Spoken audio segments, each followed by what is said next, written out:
नमस्कार मैत्रिणींनो. तर स्वामींचा प्रगट दिनानिमित्त 21 दिवसामध्ये तुम्हाला जर एखादी इच्छा असेल तर संकल्पयुक्त किंवा फक्त फक्त मनशांतीसाठी संकल्प न करता लिखित नामजप तुम्ही कसे करू शकता. त्याचबरोबर ही वही भरल्यानंतर या वहीचे काय करावे याच याच 5 ते 6 ऑप्शन्स मी तुमच्या सोबत शेअर करणार आहे. तर आणि आणि सर्व सर्व माहिती सर्वात महत्वाचे म्हणजे मासिक पाळी, सुतक, श्राद्ध आले तर अशा वेळी काय करायचे, अशा सगळ्या प्रश्नांची उत्तरे मी तुम्हाला या व्हिडिओमध्ये मिळवून देणार आहे. तर जेव्हा आपण श्री स्वामी समर्थ या या मंत्राचा लिखित नाम जप करतो तेव्हा आपण आपलं मन स्थिर होते आणि मनाची एकाग्रता भंग होण्याची जी शक्यता असते ती हळूहळू कमी होऊ लागते. आणि आपण स्वामींचा नाम म्हणजे नाम जप किती वेळा करतो यापेक्षा किती एकाग्र चित्ताने आणि मनापासून करतो यावर त्या नाम जपाचा फायदा आपल्याला अनुभवायला मिळत असतात. बऱ्याच जणांचं काय असतं बघा, की जर मी आज वही आणली आणि एकदाच एकाच दिवसात संपूर्ण वही भरून टाकली तर मला लगेच अनुभव येईल, अशी ही माझी इच्छा पूर्ण होईल, माझ्या आयुष्यामध्ये चमत्कार होईल. तर असं काही होणार नाही. तुमच्या मनातला हा भ्रम काढून टाका. कारण की तर स्थिर मनाने जर आपण स्वामी नामाचा जप 1001 वेळा केला आणि स्थिर व प्रसन्न मनाने एकाग्र चित्ताने फक्त 108 वेळा जर आपण जप केला तर 108 वेळा जप केल्याने त्याचे फळ हजार वेळापेक्षा आपण नाम जप केल्या इतके मिळते. पण जर अस्थिर मनाने भले तुम्ही 1000 वेळा जरी जप केले तर तुम्हाला त्याचा काहीही फायदा होत नाही. त्याप्रमाणे तुम्ही जर एका दिवसामध्ये संपूर्ण वही भरली तर तुम्हाला काहीच फायदा होणार नाही. या उलट तुम्ही जर रोज 108 वेळा फक्त अगदी एक पान एकाग्र चित्तेने व प्रसन्न मनाने लिहिले तर त्यात तुमचे खूपच जास्त प्रमाणात फायदा होईल. आणि सर्वात महत्वाचे, जेव्हा आपण लिखित नाम जप करतो ना तर तेव्हा आपण आपली नकारात्मक विचारापासून संरक्षण व्हावे, आपलं मन प्रसन्न राहायला लागतं. बघा, बऱ्याच वेळा असं होतं की आपल्या नातेवाईकांमध्ये आपले मित्रमंडळीमध्ये मध्ये असेल किंवा आपल्या शेजारी पाजारी असतील, त्यांच्या एखादा शब्द आपल्याला असा लागतो की दिवसभर आपल्या मनामध्ये तसाच ती गोष्ट घोळत राहत असते. आणि मग त्या दिवशी आपल्याला दिवसभर काही काम करावंसं वाटत नाही. समोर आपण जावयाला ताट घेते पण जेवायला ताट घेतो पण भूकच लागत नाही. तो घासच आपल्या नरड्याखाली उतरत नाही. बघा असं होतं त्या दिवशी आपल्याला किती जरी फोन आले तर कोणाबरोबर फोनवर बोलावंसं वाटत नाही. घरामध्ये पण आपण शांत राहतो आणि घरात जर एखादी व्यक्ती परत गोष्ट जर ती बोलायला लागते तर आपण त्यांच्यावर चिडतो. थोडं शांत राहू द्या ना, असंच झोपून वगैरे राहतो असंच. तर सर या गोष्टी आहेत की की छोट्या छोट्या छोट्या छोट्या गोष्टी आपल्या मनावर परिणाम होतात, पण आपण दुःखी राहतो. तर तर या गोष्टी हळूहळू कमी होऊ लागतात. तर या गोष्टीचा आपल्याला काहीच फरक पडत नाही. आपण आपल्या आयुष्यामध्ये आनंदी आनंदी राहतो, शेजारी शेजारी मजेशीर राहतो. त्याचबरोबर जेव्हा आपण लिखित नाम जप करतो ना, तेव्हा तर असं म्हटलं जातं की जर महिन्यातून महिन्यामागून महिने जातील, वर्षामागून वर्ष जातील ना, तर तर तस तस आपल्या हातावरच्या ज्या रेखा असतील त्या असतात, तर त्या सुद्धा बदलतात असं म्हटलं जाते. म्हणजेच तर काय, आपले दुर्भाग्य सौभाग्यामध्ये बदलते. त्यामुळे जर तुम्ही लिखित नामजप करायचा विचार करत असाल, तर आवर्जून आपण आजपासूनच सुरुवात करा. आता बरेच जण असंही म्हणतात की लिखित नामजपाची सुरुवात कधीपासून करावी. तर बघा, गुरुचरित्र ग्रंथामध्ये सांगितलेले मन असता पवित्र, सदा सर्व काळ वाचे श्री गुरुचरित्र.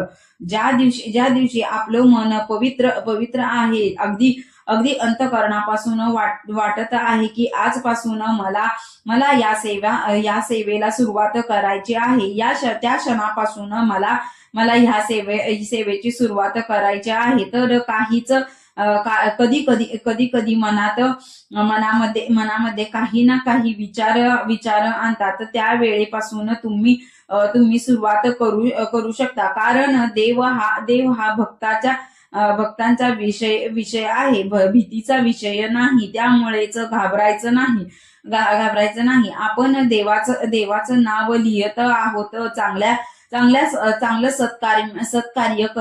सत्कर्म करत आहोत. मग त्यामागे त्यासाठी वार कोणता वेळ या गोष्टीला महत्व द्यायचं तुम्हाला किती अंतकरणापासून ही सेवा करावयाची वाटते, तेच महत्वाचे आहे. पण बरेच जण असं सांगतात की ताई वार सांगा. तर बघा, स्वामींचा वार गुरुवार आहे. तुम्हाला हवं असेल तर तुम्ही कोणत्याही गुरुवारपासून ही सेवा करू शकता, किंवा पौर्णिमेपासून सुरुवात करू शकता, किंवा तुमच्या कुलदैवतेचा जो वार असेल, कोणता वार असेल त्या दिवसापासून ही सेवा करू शकता. आठवड्यातील कोणत्याही वारी तुम्हाला आवडत असेल त्या वारापासून, त्या दिवसापासून तुम्ही सुरुवात करू शकता. नामजप लिहिण्यासाठी नामजपाची एक वेगळी वही सुद्धा मार्केटमध्ये मिळते, म्हणजेच आपल्या केंद्रामध्ये सुद्धा मिळतात. तर ती तुम्ही घेऊन त्या पद्धतीने आपण त्यावर पेज मी दाखवल्याप्रमाणे तुम्ही तसे त्याच्यामध्ये लाईन काढून लाल पेनाने, म्हणजेच लाल कलरचा पेन असतो, त्या पेनाने आपण लिहायचा आहे. तर शाईचा पेनाने हा जप मंत्र लिहिला मंत्र आहे. तर तो आपल्याला लिहायचा नाही. तर समजा वही किंवा रजिस्टर आपण जे पान लिहितो, त्या मोठ्या तुमचा अक्षर किती मोठं आहे किंवा छोटं आहे, यानुसार तुम्ही पेनावर तुम्ही पानावर 2 रेषा किंवा 4 रेषा अशा ओढून आपण त्याचे कप्पे मारून तसे लिहायचं आहे. तर तुम्ही नामजप लिहू शकता. आता नामजप तुम्ही रोज एकाच एक पान सुद्धा लिहू शकता, 5 पान लिहू शकता. तुमची जर इच्छा असेल तर तुम्ही 11 पण पानं लिहू शकता. जर तुम्हाला इच्छा असेल तर तुम्ही एका दिवसात संकल्प करून 108 वेळा तुम्ही लिहू शकता. तर तुम्ही रोज नामजप लिहिला तर सुद्धा चालेल. फक्त समजा जर तुम्हाला रोज एक पान नामजप लिहायचे असेल, तर तर तुम्हाला काउंट करायची गरज नाही, करायची गरज नाही. आपण त्या पानावर ते पान पूर्ण भरले की आपला नामजप कंप्लीट झाला. त्या त्या काउंटिंगच्या भानगडीत पडायचे नाही. मग एवढेच झालं. मग हा अशुभ आकडा आहे असं मग असं कसं शक्य आहे. तर ते नाही करायचं. आणि जर मग तुम्ही काउंटिंग मध्ये करत असाल तर मात्र 1 2 3 4 असे लिहून 108 शक्यतो किंवा जेवढे काउंटिंग मध्ये तुम्हाला रोज जप लिहायचा आहे तेवढे तुम्ही काउंटिंग करू शकता. नामजप रोज लिहू शकता. नामजप लिहित असताना ते साधे सोपे पण महत्वाचे काही नियम सुद्धा आपल्याला पाळण्याची गरज आहे. त्यातील सगळ्यात पहिला नियम म्हणजे नामजप लिहिताना त्या देवतेचे नावावर रेषेला चिटकून आपल्याला लिहायचे आहे आणि त्या नावावरती रेषा सुद्धा ओढायची आहे. बरेच जणांना सवय असते की आपण अक्षरे लिहितो पण त्यावर रेघा ओढत नाही. तर चिटकून नाव आपल्याला लिहायचे आहे. त्यानंतर लाल रंगाच्या पेनानेच वापर करायचा आहे. तो बॉल पेन असावा. शाईचा पेन नसू नये. कारण एखाद्या वेळेस जर आपली वहीवर पाणी पडले तर ते शाईच्या पेनाने आपलं पुसून जाण्याची शक्यता असते. म्हणून मग जेव्हा वेळ मिळेल तेव्हा आपण तेवढ्या वेळात आपण नामजप करायचा आहे. तर आपल्या म्हणजेच एकीकडे आपले चॅन्टिंग सुद्धा सुरू होते आणि अलीकडे आपण लिहिलेले सुद्धा आपल्याला म्हणजेच डोक्यामध्ये काहीतरी विचार जे आहेत ते येणार नाहीत आणि आपलं मन एकाग्र राहून सुतक श्राद्ध म्हणजेच घरात जर कोणी बाळंतीण झालं असले तर किंवा मानसिक पाळी आली असेल तर त्यांनी हे नाम जप असं बऱ्याच जणांचे प्रश्न असतो. तर अशा काळात आपल्याला लिहायचं नाही, लिखित नामजप करायचं नाही. तुम्हाला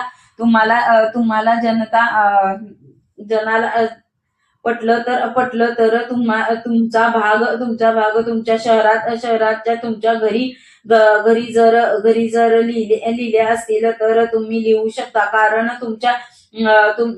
तुमच्यावर बंधन घालणारे कोणी तर मी कोण नाहीये. तुमच्या मनाला पटत असेल तर तुम्ही लिहू शकता. पण आमच्याकडे तर शक्यतो अशा काळात नामजप वगैरे किंवा लिहू शकत नाही. बाळंतीण असेल तर 3 दिवस किंवा 11 दिवस ते नामजप आम्ही करत नाही. मोबाईल मध्ये स्तोत्र मंत्र लावून ते पारायण जे काही तुम्हाला ऐकायचे आहे ते आपण श्रवण करू शकतो. पण देवी देवतांचे नाम जप करताना जी वही आपल्या असेल किंवा जो काही ग्रंथ असेल तर त्याला आपण हात लावू शकत नाही का किंवा ते घेऊन आपण त्याचे वाचन करू शकत नाही. शक्यता आमच्याकडे तर बघा असं तुम्ही करू शकत असाल तर त्या नाहीतर नामजप लिहिताना तुम्ही दिवसभर जर घरी जर असाल तर अगदी आपले हातपाय धुवायचे आहेत. त्यानंतर बसण्यासाठी आसन घ्यायचे आहे. मग